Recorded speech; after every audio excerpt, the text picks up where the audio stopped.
తెలంగాణ ప్రభుత్వ ఉద్యోగుల బదిలీలపై నిషేధాన్ని ఎత్తివేసింది. నిషేధాన్ని ఎత్తివేస్తూ రాష్ట్ర ప్రభుత్వం ఉత్తర్వులు జారీ చేసింది. మే 1 నుంచి 31 వరకు ప్రభుత్వ ఉద్యోగుల బదిలీలకు ఛాన్స్ ఉందని సమాచారం. తెలంగాణ ప్రభుత్వ ఉద్యోగుల బదిలీలపై నిషేధాన్ని ఎత్తివేసింది. నిషేధాన్ని ఎత్తివేస్తూ రాష్ట్ర ప్రభుత్వం ఉత్తర్వులు జారీ చేసింది.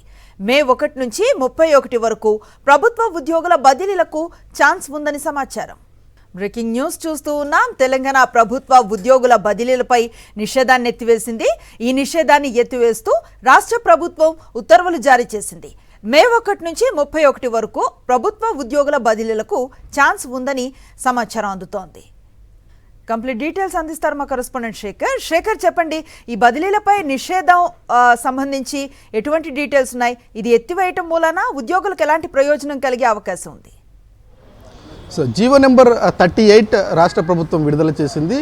ఉద్యోగులకు సంబంధించినటువంటి బదిలీల మీద ఈ జీవోను విడుదల చేసింది. ముఖ్యంగా గడిచినటువంటి కొన్ని రోజులుగా ఉద్యోగ బదిలీలకు సంబంధించినటువంటి అంశం మీద నిషేధం ప్రస్తుతం కొనసాగుతూ ఉంది. ఆ నిషేధాన్ని ఎత్తివేస్తూ రాష్ట్ర ప్రభుత్వం కీలకమైనటువంటి నిర్ణయం తీసుకుంది. ముఖ్యంగా ఎవరైతే దివ్యాంగులు ఉన్నారో, అట్లాగే భార్యాభర్తలు ఉన్నారో వీళ్ళకు కొంత అనుకూలమైనటువంటి వాతావరణం అని చెప్పుకోవచ్చు. మే 1 నుంచి 31 వరకు దీనికి సంబంధించినటువంటి ప్రక్రియ ఏదైతే ఉందో ఆ ప్రక్రియ కొనసాగనుంది. అట్లాగే జూన్ 1 నుంచి ఈ నిషేధాన్ని అమలు చేసేటువంటి అవకాశాలు అయితే కనిపిస్తూ ఉన్నాయి. దాని తర్వాత బదిలీలకు సంబంధించినటువంటి ప్రక్రియ కొనసాగేటువంటి అవకాశాలు ఉన్నాయి. ఇంప్లిమెంట్ కూడా జరగనుంది. తెలంగాణ రాష్ట్ర వ్యాప్తంగా బదిలీలకు సంబంధించినటువంటి విషయం మీద పెద్ద ఎత్తున కూడా ఫిర్యాదులు ఉన్నాయి. రాష్ట్ర ప్రభుత్వానికి విజ్ఞప్తులు ఉన్నటువంటి నేపథ్యంలో రాష్ట్ర ప్రభుత్వం ఈ నిర్ణయం తీసుకుంది.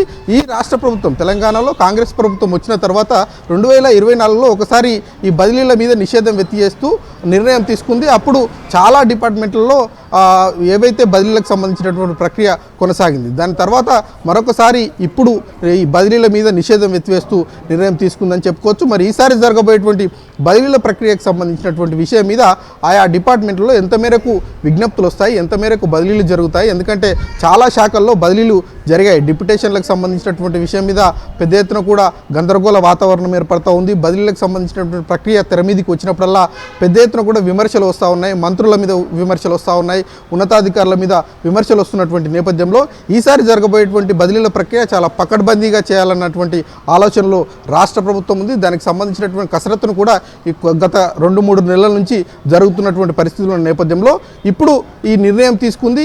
జీవో విడుదల చేసింది. మే 1 నుంచి 31 వరకు ఈ ప్రక్రియ కొనసాగుతుంది. జూన్ 1 నుంచి ఇంప్లిమెంట్ జరగనుంది. అనుశ్రీ.